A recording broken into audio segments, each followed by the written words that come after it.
final scheduled Final Fantasy port for Switch is finally here, and Square Enix may have just saved the best for last. Final Fantasy XII The Zodiac Age is the final title from the PS2 era, and the first Final Fantasy to ditch random encounters.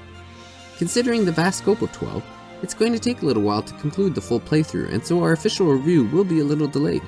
In the meantime, we put together a little something for the folks who've already picked it up, and will be entering Ivalice for the first time. Final Fantasy XII features a wonderful opening cinematic that sets the scene, but the names of the characters and locations can get a little confusing early on, so we're providing this Cliff Notes video to help better understand just what the heck is going on. Don't worry, it's completely spoiler free, and all the information is found in the opening minutes, so watching this video beforehand will not ruin your experience. Final Fantasy XII takes place in the steampunk world of Ivalice, a large sprawling world currently in the midst of war. Here are the two large empires, Arcadia and Rosaria, and they are currently at odds for the dominion over Ivalice. In between these warring factions are the kingdoms of Nabradia and Dalmasca.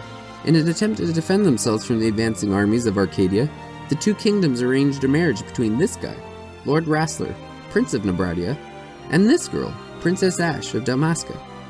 As you'll find out in the opening scene, the Union cannot prevent the invasion, and during the Battle of Nabradia, Lord Rassler takes an arrow to the chest and passes away. This dude here that's carrying him away, his name is Bosch, and he's one of the Order of the Knights of Dalmasca. After the prologue, the story will begin in Rabanastre, the capital city of Dalmasca, which is the homeland of Princess Ashe and Bosch. To go any further would put us into spoiler territory, so I'll leave it at that. It's a little easier to follow along once you get in and get a few hours deep.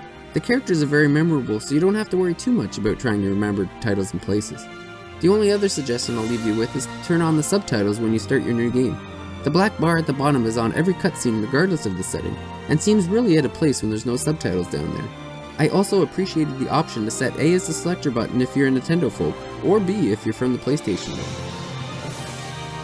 Make sure to subscribe to NWR TV so that you don't miss our forthcoming full review. In the meantime, if you'd like to find out more about the previous Final Fantasy ports, you can watch our videos on Final Fantasy VII or Final Fantasy IX for our full thoughts and impressions.